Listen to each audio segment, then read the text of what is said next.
جب کوئی سایہ نہیں ہوگا گہرے اور گوڑے دوست دشمن بن جائیں گے۔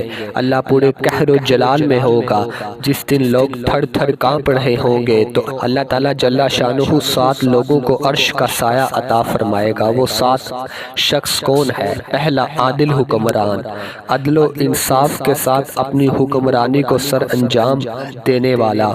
اسلام ہم سے عدل کا تقاضا کرتا ہے۔ اگر اسلام کا دوسرا نام پوچھے تو وہ عدل ہے۔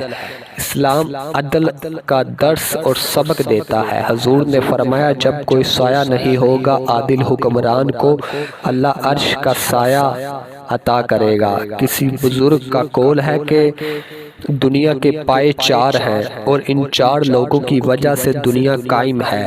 پہلا، حکمرانوں کے عدل سے، دوسرا علماء کے علم سے، تیسرا غنی لوگوں کی سخاوت سے اور چوتھا فقیروں کی دعاؤں سے۔ عربی کا مقولہ ہے کہ ملک کفر سے تو قائم رہ سکتا ہے لیکن ظلم سے قائم نہیں رہ سکتا۔ جب کسی علاقے میں، کسی بستی میں، کسی محلے، کسی ملک، کسی گھر میں ظلم شامل ہو جائے تو گھر اجڑ جاتے ہیں، شہر اور بستیاں برباد ہو جاتی ہیں۔ اس امت کو ہی درس دیا گیا ہے کہ تم نے عدل کرنا ہے، اگرچہ وہ قریبی رشتہ دار کیوں نہ ہو۔ تو عدل کرنے والا حکمران اللہ کی رحمتوں میں ہوتا ہے۔ جو عادل حکمران ہے وہ اللہ کا خلیفہ ہے اور جو ظالم حکمران ہے وہ شیطان کا خلیفہ ہے۔ اب عدل کیا ہے؟ انصاف کیا ہے؟ ہر چیز اپنی ٹھیک جگہ پہ ہو، جو اس کا مقام ہے اس کو دیا جائے، اس کو عدل کہتے ہیں۔ کوئی چیز اپنے اصل مقام سے اٹھے تو اس کو ظلم کہتے ہیں۔ ہر شے اپنے مقام پہ ہو اس کو عدل کہتے ہیں۔ عدل و انصاف کا ہمیں درس دیا گیا ہے۔ سلطان محمود غزنوی کو ایک عورت نے آ کر کے کہا کہ میری بیٹی جوان ہے اور میرا شوہر فوت ہو چکا ہے، آپ کا بھتیجا رات کو میرے گھر میں گھس آتا ہے اور میں سخت پریشان ہوں۔ سلطان نے کہا کہ اب جب دوبارہ آئے تو تم میرے پاس آ جانا، میں عدل و انصاف قائم کروں گا۔ ایک دن گزرے، وہ بڑھیا آئی۔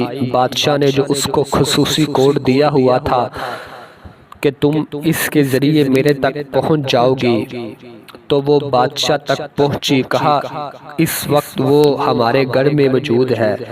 بادشاہ اس کے ساتھ چل پڑا۔ کہا کہ میرے سے پہلے تو چلی جا اور جا کے دیے کو گل کر دے، بتی بجھا دے۔ تو بتی بند کر دی اور بادشاہ گھر میں داخل ہوا۔ داخل ہوتے ہی بادشاہ نے جب اس نوجوان کو دیکھا تو اس کا سر قلم کر دیا۔ اس کے بعد بادشاہ نے کہا کہ چراغ روشن کرو۔ تو جب چراغ روشن کیا گیا تو بادشاہ نے کہا کہ الحمدللہ۔ اس کے بعد اس نے ٹھنڈا پانی مانگا، اس خاتون نے پانی پیش کیا۔ بادشاہ واپس پلٹنے لگا تو اس خاتون نے کہا کہ میں یہ پوچھنا چاہتی ہوں کہ آپ نے پہلے چراغ بند کیا، پھر چراغ جلایا، پھر الحمدللہ کہا، پھر پانی طلب کیا، اس کی کیا وجہ ہے؟ بادشاہ نے کہا جو راز ہے تو اس کو راز ہی رہنے دو تو اچھا ہے۔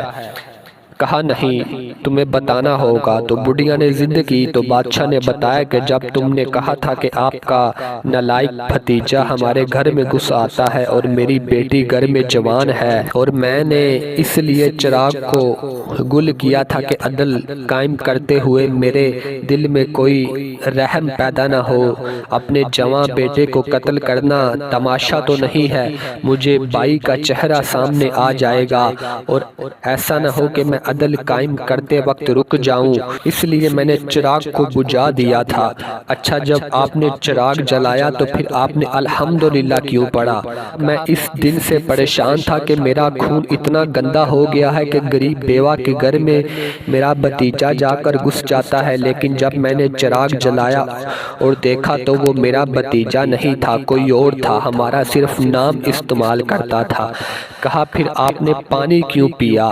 کہا بڑھیا بڑھیا یہ راز رہنے دو، 2 باتیں میں نے بتا دی ہیں، یہ نہ ہی پوچھو تو اچھا ہے۔ بڑھیا نے ضد کی تو بادشاہ نے کہا سنو، جس دن سے کہا تھا کہ آپ کا بھتیجا ہمارے گھر میں گھس آتا ہے اس دن سے میں نے کچھ کھایا ہے نہ پیا ہے۔ میں نے کہا تھا کہ جب تک ظالم کو اس کے انجام تک نہیں پہنچا دیتا اتنی دیر تک کچھ کھاؤں گا نہیں اور پیوں گا بھی نہیں۔ اب میں نے ظالم کو انجام تک پہنچا دیا ہے تو تیرے گھر سے 2 گھونٹ پانی تو میرا حق بنتا ہے، اسی لیے میں نے پانی پیا۔ اللہ اکبر۔ حضور نے ارشاد فرمایا کہ 7 لوگ عرش کے سائے میں ہوں گے۔ پہلا شخص وہ ہے جس نے